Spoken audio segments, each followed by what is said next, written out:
Thank you so much. It's a pleasure to be here. And I hope you can get inspired with my words. And first of all, I really hope everyone is safe at home with the ones that you love.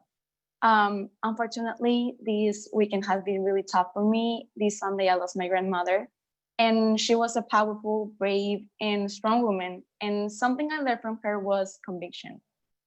If you don't have conviction in your beliefs, there will not be any existing reason of trying. But if you have conviction of your identity and power to your thoughts, that will give you the power to really do something and make a difference on what you have to do.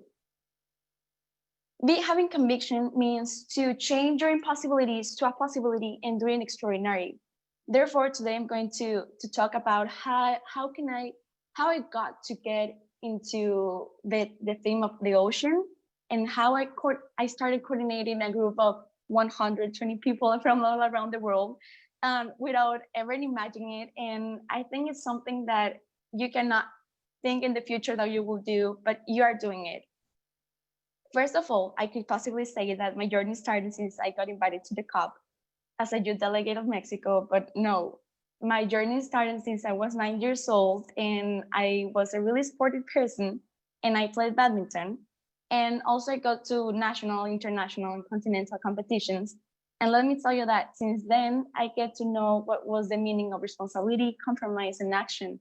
And most of all, love for what I'm doing.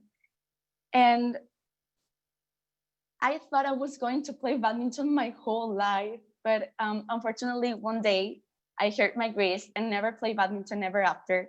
And I didn't know I was going to get passion to something else the same way I was with the sport.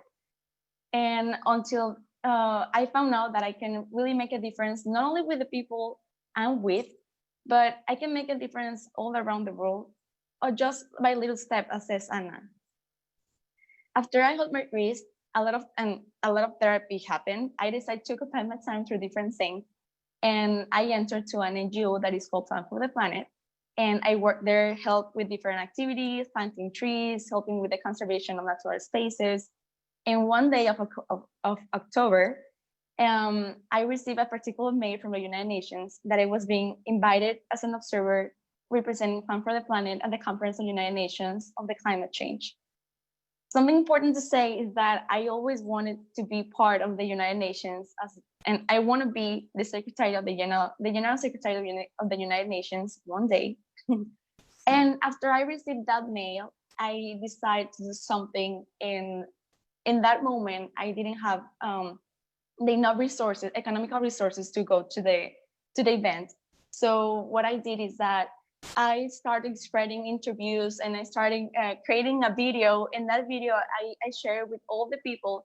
And there is the moment that you can see how people is needed of good news, how people is needed of good actions, of good people, of people that inspires.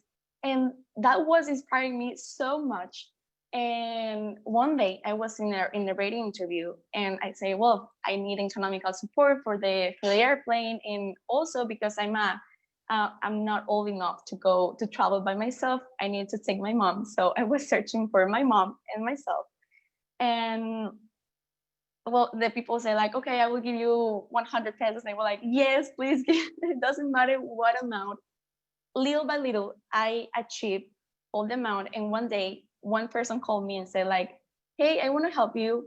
And his name is Hector. I want to help you, and I want to help you with the airplane. And I say, okay, fine. And he said, okay, but first you need to have an interview.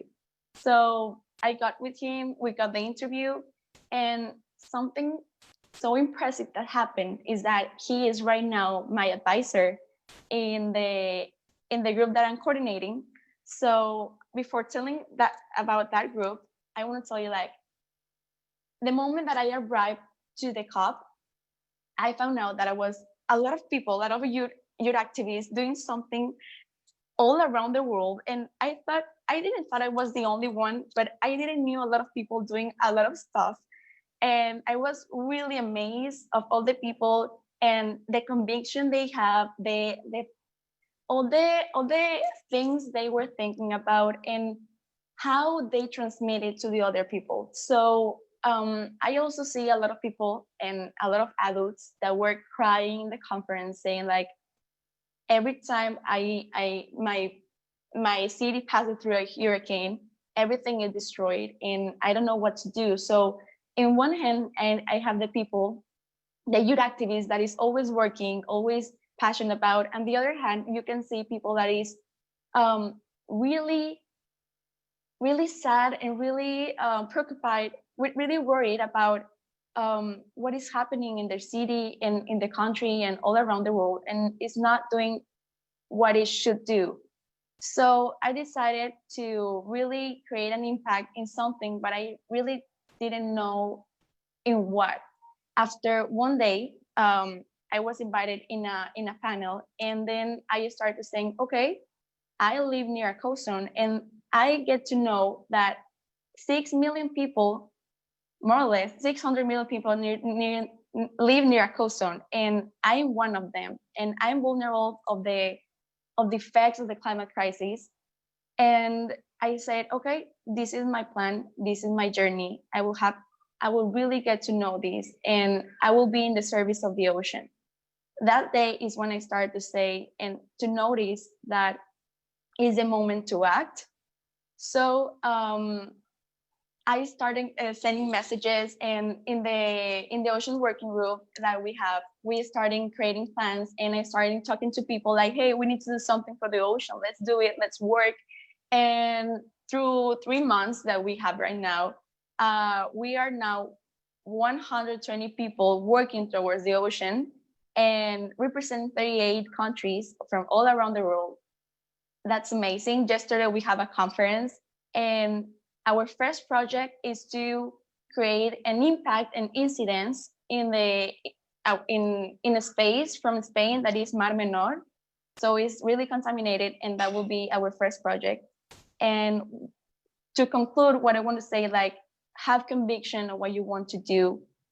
Never doubt that you are not doing something, because your time is perfect, and your time of doing what you should do is gonna be yours. So never let other people say that you're too young to do things, because you're capable enough to do whatever you want and do the goodness for the whole world.